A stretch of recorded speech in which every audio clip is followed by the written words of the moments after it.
मैं पढ़ लेता हूं इंसानों के चेहरे, मैंने ये हुनर किताबों से सीखा है। किताबें इंसान की सबसे अच्छी दोस्त हैं। कहते हैं कि पुस्तकों में वो शक्ति है जो मनुष्य को अंधकार से प्रकाश की ओर ले जाती है और कठिन से कठिन समस्याओं के निदान के लिए शक्ति देती है। किताबें हमारे आज, आने वाले कल और बीते हुए कल का भी आईना है। ये किताबें ही तो हैं जो हमें जीवन के हर पहलू से और विश्व के इतिहास, विश्व की सभ्यताओं और संस्कृतियों से हमारा परिचय कराती हैं। हालांकि आज टीवी, इंटरनेट और मोबाइल जैसे अनेक विकल्प लोगों के पास मौजूद हैं, लेकिन भारत में पुस्तकें पढ़ने वालों की संख्या लगातार बढ़ रही है।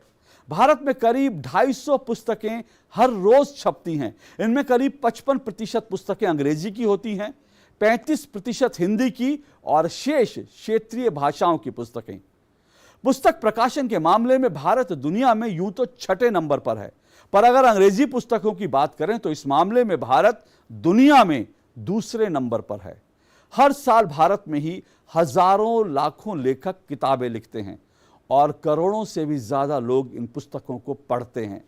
नमस्कार, मैं हूं अशोक श्रीवास्तव और आप देख रहे हैं डीडी दस्तावेज। और डीडी दस्तावेज की इस कड़ी में बात होगी पुस्तकों की और पुस्तकों के लेखकों की।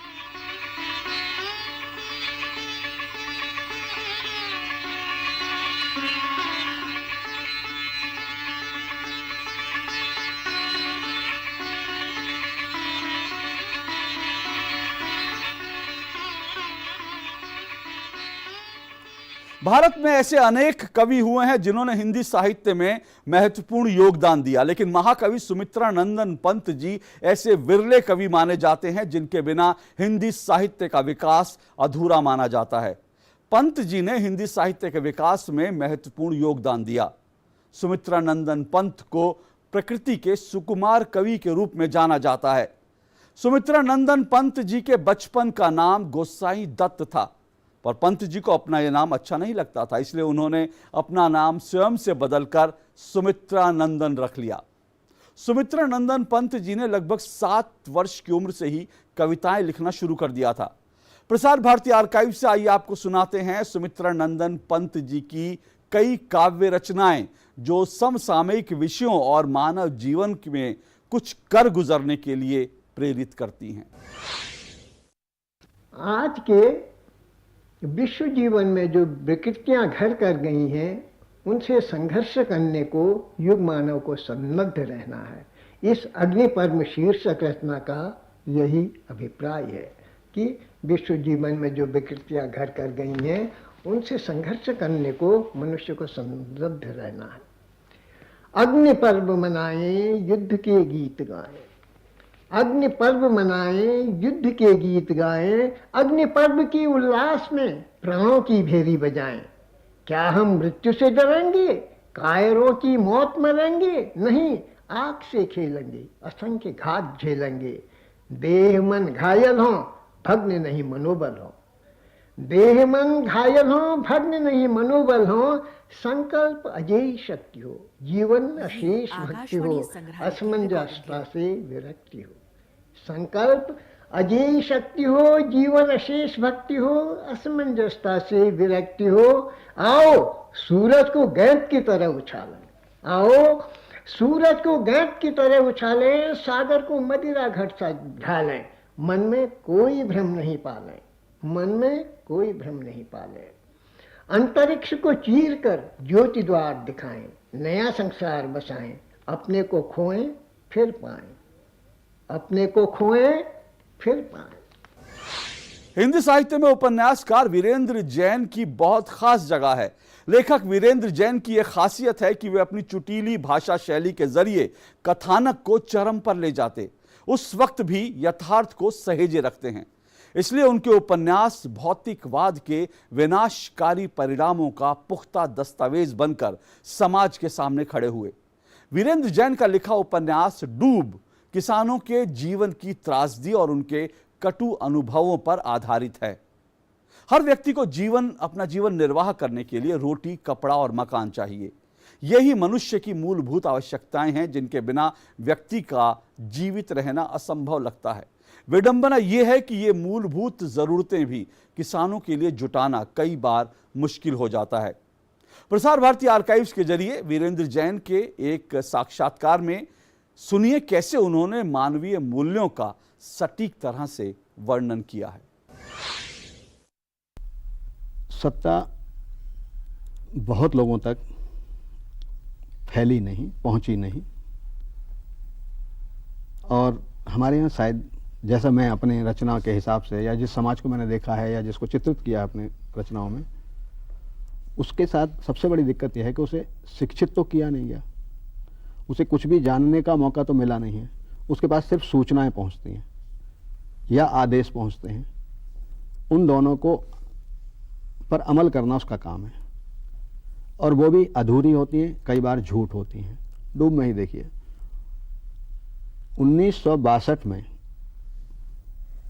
एक सूचना आई कि इस क्षेत्र पर का विकास करने के लिए एक बांध बनाया जाएगा, उससे बड़ा नदी पानी खूब देने लगेगी और फसलें लहलाएंगी और सब तमाम होगा। ये और खुश हो गए लोग। एक सूचना थी सिर्फ, कैसे बनेगा, कौन बनाएगा, कुछ नहीं मालूम। और सूचना देने के बाद सूचना देने वाले चले गए। गांव ने इंतजार करना शुरू किया, क्योंकि सूचना रानी साहिबा या जो भी वहाँ के प्रतिनिधि थे, मोती साहब, यही लोग लाए। वो उनके लिए महत्वपूर्ण हो ही गए कि भाई देखिए हमारे लिए कितना अच्छा काम करने जा रहे हैं ये लोग, जबकि हमने इनके लिए कुछ नहीं किया। हम इनके लिए क्या कर सकते हैं? सिर्फ एक काम, वोट दे सकते हैं, हम वोट दे देंगे। और वोट देते रहे। थोड़े समय बाद गांव को ये पता लगना शुरू हुआ कि वो सूचना सुखद नहीं थी, दुखद थी। हुआ क्या? स्कूल बंद, सड़क बंद, बस बंद। क्यों साहब? चिकित्सालय नहीं खुलेगा, थाने की जरूरत नहीं है। क्यों साहब? यहाँ पानी इकट्ठा होगा, ये डूब क्षेत्र है, इसलिए यहाँ पर किसी भी तरह का विकास कार्य करना व्यर्थ है, क्योंकि इसमें डूबना है। डूबा वो 1989 में, मैंने उपन्यास 90 में पूरा किया, तब तक नहीं, लेकिन विकास रोके पड़े हैं। लेकिन विस्थापन तो शुरू हो गया। विस्थापन तो होगा, कैसे रुकेगा? आप कब तक इंतजार करेंगे और किसका इंतजार करेंगे? जब आपके जीने के साधन खत्म हो रहे हैं, जीने के साधन देने वाला कोई आपको मिल नहीं रहा है, भागेगा आदमी, पेट तो भरना ही है। वीरेंद्र, ये तो डूब की वजह से विस्थापन हुआ, लेकिन आज़ादी के बाद का एक बड़ा सच ये है कि हमारे समाज में विस्थापन जीवन की सबसे बड़ी समस्या बन गई। विस्थापन के साथ आदमी अपनी ज़मीन की कुछ स्मृतियां लेकर के दूसरी जगह आता है, वहाँ उसकी जड़ें जमनी शुरू होती हैं। आपको क्या लगा कि वहाँ की तकलीफ़ें आपके साथ यहाँ तक चली आई हैं, या धीरे धीरे वो तकलीफ़ें दूसरी तरह की आत्मीयताओं में शिफ्ट हो गई? बहुत लोग दो तरह से विस्थापित होकर आते हैं। एक तो यही जिस तरह से कि जिन जैसे लोगों का चित्रण मैंने खुद किया है। दूसरे अभाव की वजह से उनके साथ स्मृतियां तो आती हैं, लेकिन संभावनाएं नहीं आती, मोह नहीं आता, तकलीफें आती हैं। गांव से आता है या किसी भी कस्बे से, गांव से, जहां भी उसका गुजर नहीं हो रही है, वहां से जब आदमी पलायन करके आता है तो वो कुछ भी कर रहे, लौटने की नहीं सोच पाता, क्योंकि वहां उसे रास्ता नहीं दिखाई दे रहा होता है। भीड़ में ही रहता हूं वीरान के सहारे, जैसे कोई मंदिर किसी गांव के किनारे। जाना अनजाना शोर आता बिन बुलाए, जीवन की आग को आवाज में छिपाए। दूर दूर काली रात साए साए करती, मन में न जाने कैसे कैसे रंग भरती। अनजाना अनथाह अंधकार हर बार करता है, तारों से जाने क्या इशारे। ये शब्द, ये पंक्तियां हैं अपने समय के प्रसिद्ध साहित्यकार रमानाथ अवस्थी की। यदि एक वाक्य में कहना हो तो कहा जा सकता है कि रमानाथ अवस्थी वैरागी कवि हैं, एक ऐसे विराग के कवि जिनमें अनुराग की धारा सतत प्रवाहमान है। आधुनिक हिंदी कविता, विशेष रूप से इनकी कविताएं, एक अद्वितीय सृष्टि के रूप में पढ़ी और पहचानी जाती हैं। दरअसल उनकी कविताएं हमारे भीतर रचे बसे कोमल, मधुर और उत्कृष्ट के साथ साथ अपने समय के यथार्थ और बेचैनी भरे एकांत हाहाकार को भी बड़ी सहजता से अभिव्यक्त करती हैं। रमानाथ जी का शुरुआती जीवन बेहद और संघर्षपूर्ण था, लेकिन इसी दौर में पंडित सोहनलाल द्विवेदी की छत्रछाया में उन्हें देशदूत में नौकरी मिली, जहां उन्होंने प्रूफ रीडिंग से लेकर संपादन कला के सूत्र सीखे। उनकी प्रतिभा से प्रभावित होकर वाचस्पति पाठक उन्हें लीडर प्रेस ले आए। बाद में रमानाथ जी रेडियो में आए, जहां उन्होंने स्क्रिप्ट राइटर से लेकर अनेक पदों पर काम किया और फिर चीफ प्रोड्यूसर के पद से 1984 में सेवानिवृत्त हुए। इसके बाद वे रेडियो और दूरदर्शन के मानद प्रोड्यूसर भी रहे। रमानाथ जी को यूं तो अनेक साहित्यकारों का सानिध्य और स्नेह मिला, पर डॉक्टर भारती और इलाचंद जोशी उनमें प्रमुख थे। इलाहाबाद प्रवास में ही उन्हें बच्चन जी का भी भरपूर स्नेह मिला। रमानाथ जी ने विद्यार्थी काल से ही गीत रचना प्रारंभ कर दी थी और एक गीतकार के रूप में अपनी पहचान बनाना प्रारंभ कर दिया था। इलाहाबाद से बाहर पहले कवि सम्मेलन में उन्हें बच्चन जी अपने साथ ले गए थे। बच्चन जी ने उन्हें एक बार कहा था, देखो रमानाथ, खूब अच्छा लिखो, लेकिन उससे पहले खूब अच्छा लिखा हुआ पढ़ो और पढ़कर उसे गुनो। रमानाथ जी ने ये गुण हमेशा याद रखा।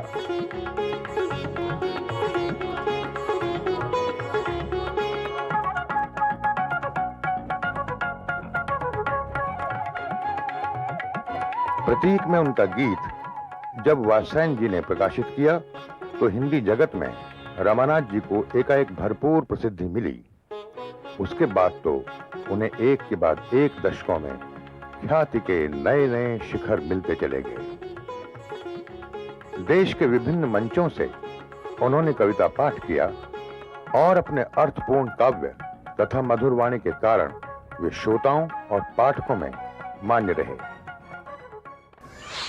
जिसको चाहा दिल से चाहा, शायद यही गुनाह हुआ। मैं तो हुआ समर्पित, लेकिन लोग कहें गुमराह हुआ। मैं तो हुआ समर्पित, लेकिन लोग कहें गुमराह हुआ। हर सच्चाई शर्माई सी, हर सच्चाई शर्माई सी।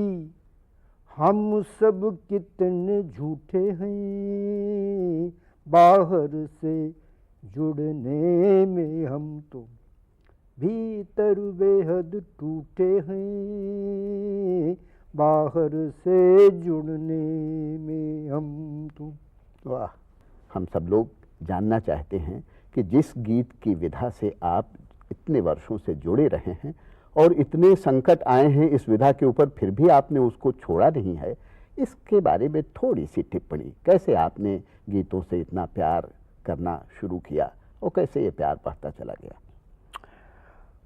अजीत जी, इलाहाबाद के जीवन में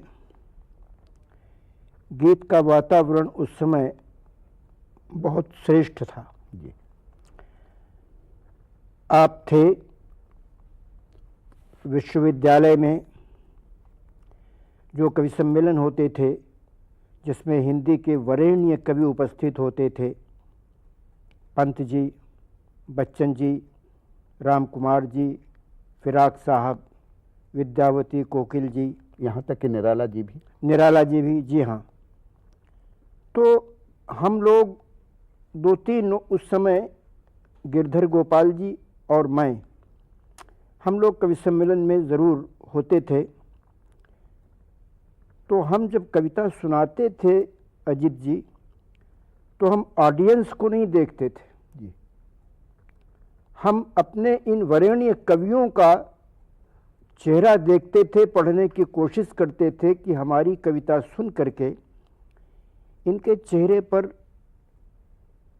खुशी की शिकन आती है कि कुछ नाखुशी की शिकन आती है जी।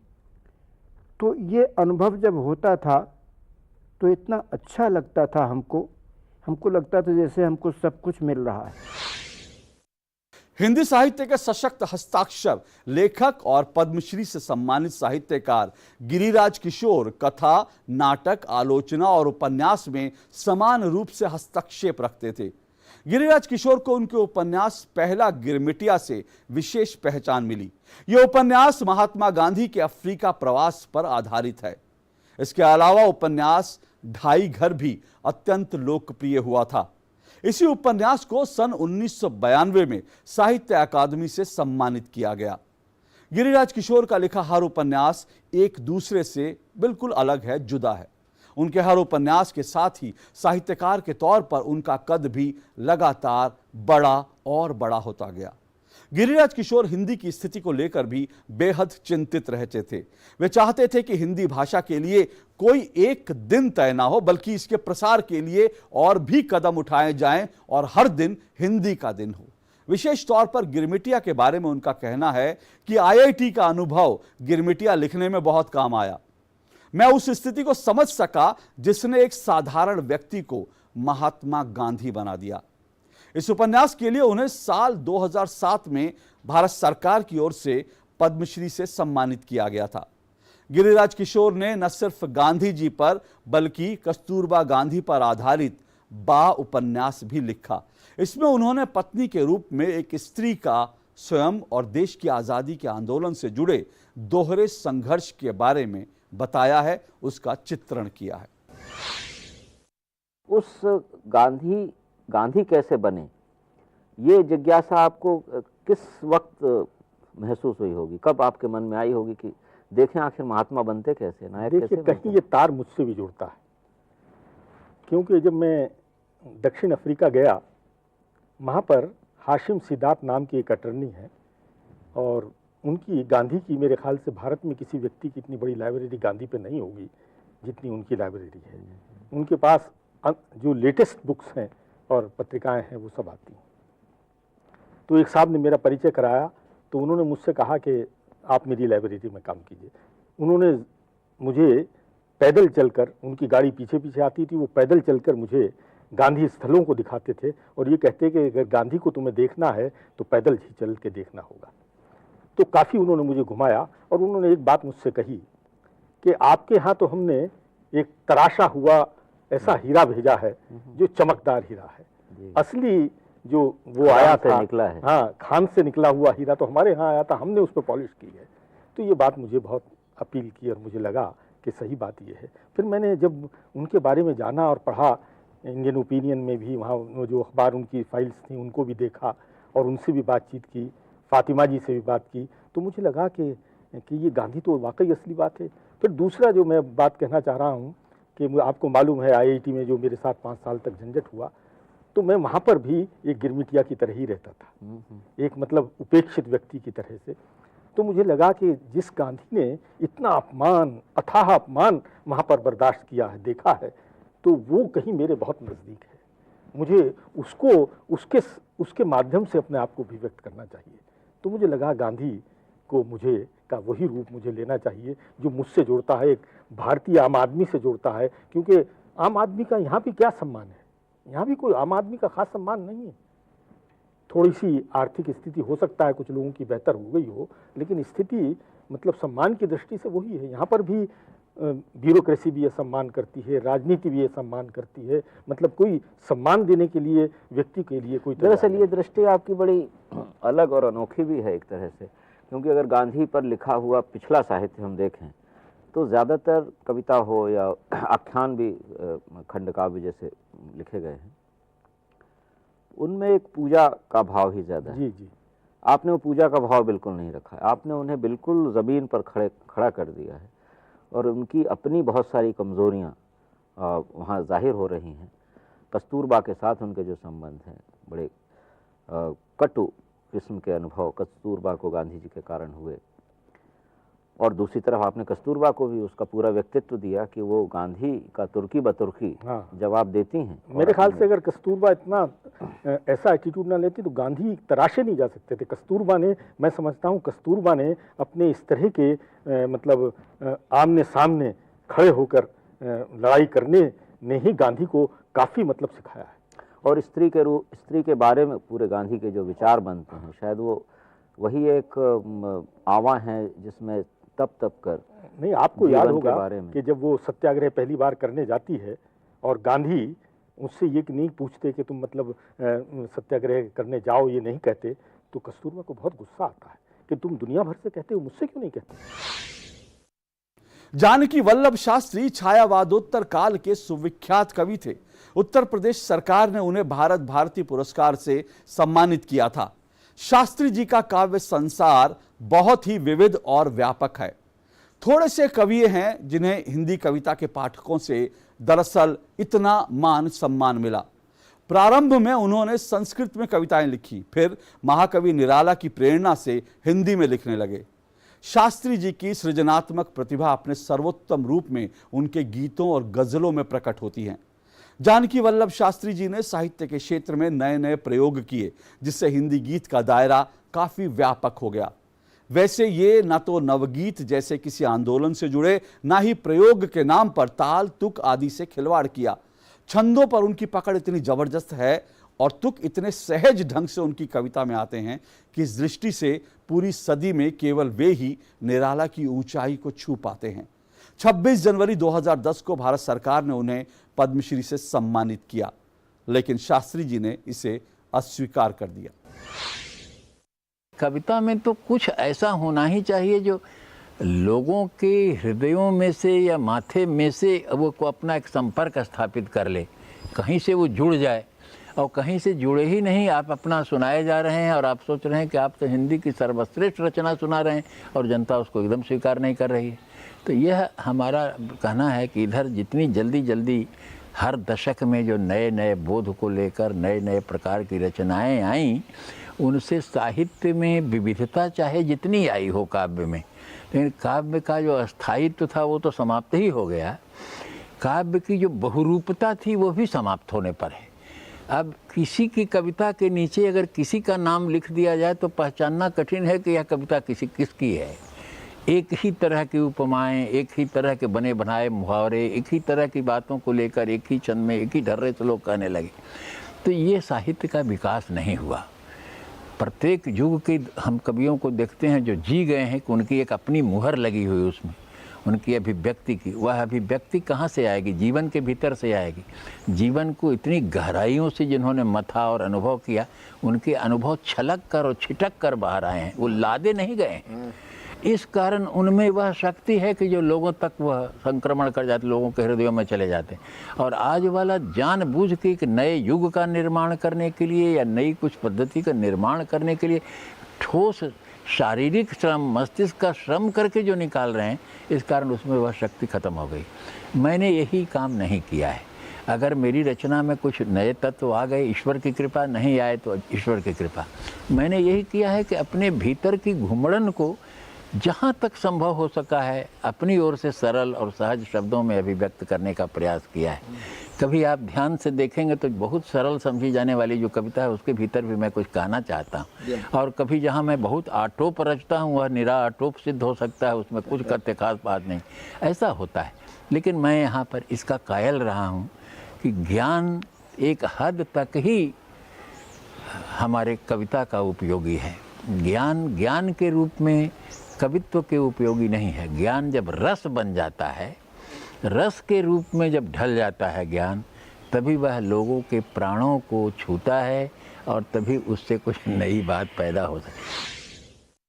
संस्कृत भाषा के प्रतिष्ठित साहित्यकार आचार्य राधा वल्लभ त्रिपाठी एक ऐसा नाम है जिनको संस्कृत को आधुनिकता का संस्कार देने वाले विद्वान और हिंदी के प्रखर लेखक कथाकार के तौर पर जाना जाता है। राधा वल्लभ जी द्वारा रचित कविता संग्रह संधानम के लिए उन्हें साल 1994 में साहित्य अकादमी पुरस्कार से सम्मानित किया गया। प्रसार भारती आर्काइव के माध्यम से देखिए आचार्य राधा वल्लभ जी का एक साक्षात्कार जहां वो काव्यों में कही गई बातों का व्याख्यान कर रहे हैं। मैं मानता हूं कि जो वैदिक काव्य है उसमें समग्र दृष्टि, जीवन का जो संपूर्ण रूप है वह प्रकट हुआ है। तो वे पूरे जीवन का जो पूरा वृत्त है उसको ऋषि देखते हैं, इसीलिए वे ऋषि हैं कि समग्रता में जीवन और जगत को वो देखते हैं। तो जीवन के 3 स्तर हैं, एक आदि भौतिक स्तर है, एक आदि दैविक स्तर है, एक आध्यात्मिक स्तर है। ये तीनों ही स्तर वैदिक काव्य में पिरोए हुए हैं। जो जगत हमारे सामने दिखाई देता है, जीवन का जो भौतिक रूप है, उसमें श्रमिकों की संस्कृति है, कामगार हैं, सोम कूटने वाले लोग हैं, सोमवल्ली को पीसने वाले लोग हैं, सोम बेचने वाले जो लोग हैं, सोम विक्रेता हैं, वो आते हैं। ये सब वैदिक कविता में हैं। किसान हैं, उनका क्षेत्रपाल हैं, खेत के जो देवता हैं उनकी स्तुतियां हैं। खेत जोता जा रहा है, सीता जो हल की फाल है उसको लेकर के बहुत मार्मिक वर्णन है। तो ये सारा जीवन का रूप, जो भौतिक स्वरूप है जीवन का, वो कृषकों की संस्कृति, श्रमिकों की संस्कृति, वह तो उसमें है ही, लेकिन जो दैविक स्वरूप है, जो देवीकरण है कि उषस है, प्रभात की, भोर की देवी, वह देवी के रूप में उतरती है। नदियां हैं, वो देवी की तरह प्रवाहित हो रही हैं। सरस्वती के लिए तो बहुत मार्मिक वर्णन उन्होंने, सरस्वती की धारा कैसे, और उसको ज्ञान की देवी भी उन्होंने कहा। तो जो उसका देवी का जो डिवाइन प्रेजेंस है उसका भी अनुभव जिस तरह से करते हैं और जिस तरह से फिर उसको पे आध्यात्मिक रूप तक ले जाते हैं, तो ये तीनों ही स्तर वैदिक काव्य में पिरोए हुए हैं। इसलिए केवल यह मान लेना कि वो कामगारों का ही काव्य है या श्रमिकों का काव्य है, ये पूरा सत्य नहीं है, ये अधूरा सत्य हो जाता है। जीवन का एक यह भी रूप है जो वैदिक कविता में उतरता है। इसीलिए मैंने जो संस्कृत कविता की लोकधर्मी परंपरा पुस्तक थी उसमें वेदों से भी सूक्त लिए, उसमें वो सोम को निचोड़ने वाले श्रमिकों का जो गीत है, जो लोकगीत जैसा है, वो भी मैंने लिया है। अरण्यानी सूक्त बहुत महत्वपूर्ण है, जो जंगल का बहुत ही यथार्थ चित्र है। लेकिन उसी में हम देखते हैं कि वो जंगल की देवी, एक उसका डिवाइन रूप भी, उसका जो देवी रूप है वह भी आ जाता है। और लकड़हारे लकड़ी काट रहे हैं, छकड़ों में भर भर करके लकड़ी जा रही है जंगल से, चूं चरमर की आवाज होती है जब छकड़े चलते हैं, सब वर्णन उसमें हैं। तो यह भी जीवन का सहज रूप भी उसमें है। और जो कवि का एक देवीकरण और दिव्य रूप की दृष्टि है वह भी उसमें है। इसलिए रामविलास शर्मा जी की बात से एक हद तक मैं सहमत हो सकता हूँ। जी जी डॉक्टर साहब, किसान, मजदूर, हलवाहा और ये जो लाचार बटोही जिसका इस पुस्तक में भी कहीं उल्लेख है, इन पर आधारित बहुत सारे ऐसे बिंब हैं जो लोकधर्मी कविता परंपरा में आपने पुस्तक में भी लिखा है, इसमें भी लिखा है। कुछ एक दो ऐसे उदाहरण अगर प्रस्तुत कर सकें हमारे लिए, स्टूडियो के लिए सर। हाँ, बहुत सारी कविताएं हैं जी, और बच्चों पर बहुत मार्मिक कविताएं इसमें मिलती हैं। प्रायो दरिद्र शिशवस तनुजीर्ण कंथा, सूर्यस्फुरत कर करम्बित भित्ति देश, लाभाय शीत समये कलिमाचरंती। गांव के बच्चे नंगे, हेमंत और शिशिर की जो हाड़ छेदती हवा है उसमें भीत पर एक धूप का टुकड़ा है, उसको पाने के लिए वो एक दूसरे को धकिया रहे हैं। ये चित्र हैं। तो ये इससे लगता है कि ये कविता की एक धारा है। इसमें वो बच्चे नहीं है जो शेर का मुंह खोल करके उसके दांत गिनते हैं, भरतवंशी और वो जो परंपरा। प्रायो दरिद्र शिशवः परमंदिरेषु परमंदिराणाम द्वारेषु दत्त करपल्लवलीन देहाः भोक्तार मर्द नयन विलोकयंती। ये जो गरीब के घर के बच्चे हैं, ये दूसरे के घर में ऐसे हाथ रख करके झांक रहे हैं कि कोई आदमी भीतर रोटी खा रहा है, ये उसको आंख फाड़ करके देख रहे हैं। तो ये जो चित्र हैं ये उस कवि की लेखनी से उपज सकते हैं जिसने कि वो जीवन पूरा देखा है, उसको जिया है, वो उसका भोक्ता भी रहा है। तो ये तो आपने राधा वल्लभ त्रिपाठी जी को सुना, पर प्रसार भारती आर्काइव पर जाकर आप किताब की दुनिया सीरीज में कृष्ण कुमार, विष्णु चंद्र शर्मा, नासिरा शर्मा, वीरेंद्र जैन, विश्वनाथ त्रिपाठी, कैलाश वाजपेयी, रामशरण जोशी और जावेद आलम जैसे मूर्धन्य साहित्यकारों और उनकी रचनाओं के बारे में विस्तार से और ज़्यादा जान सकते हैं। तो आप ये सीरीज तो देखिएगा ही, लेकिन किसी किताब को भी अपना मित्र बना लीजिए, और किसी क्यों बल्कि तमाम किताबों को अपना मित्र बना लीजिए, क्योंकि किताबों की दुनिया आपको जीवन में एक नई ऊंचाई पर ले जाएगी। डीडी दस्तावेज में आज के लिए इतना ही। हमारी पूरी टीम को दीजिए इजाजत। नमस्कार।